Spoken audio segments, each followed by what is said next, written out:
Here's another top tip from our boat fishing expert, Glen Milligan. Now, there's a lot spoken about leaders, length of the leader that it should be, the diameter it should be, and whatnot. I mean, there's certain rules of thumb. Some say it should be twice the length of your rod, or some say it should be a few feet. And what's your opinion of the length of the leader, and how do we get to the...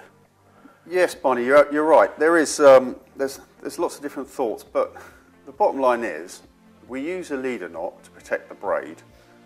We use the braid as our main line. The reason why we use braid as a main line is because it cuts the tide, which means we have to use less weight to hold our tackle down on the bottom.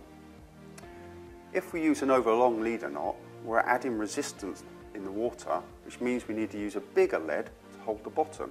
So it's a balancing game.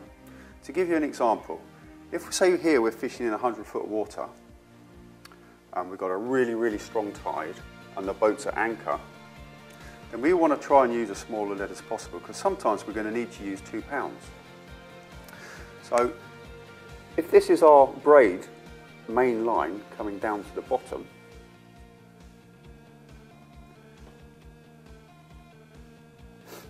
if we use a 6-foot length of leader of say 60 pounds, which is quite thick, say this is our leader coming down, if we use 6 foot, we might only actually need to use £1.5 pounds, say. Of lead, yeah? Of lead.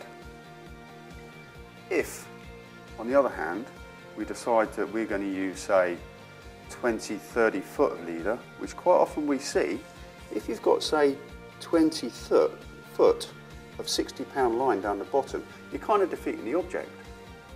This is your braid joined to an extra long leader.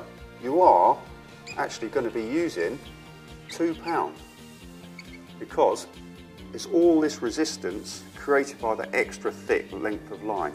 Okay? So it's a balancing act. Generally, as a rule of thumb, for what the leader does, my view is you only need a rod length. And another relevant point to that is, if you've got a shorter leader,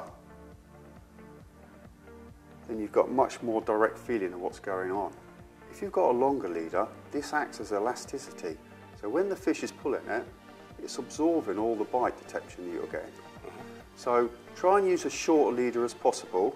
Remember why the leader's actually there in the first place. You're not doing a pendulum cast. You don't have to worry about things like that when we're on a boat. It's there for its own job. Keep it as short as you can. That means you'll be able to cut down on your lead size and you'll feel more of what's going on. Brilliant.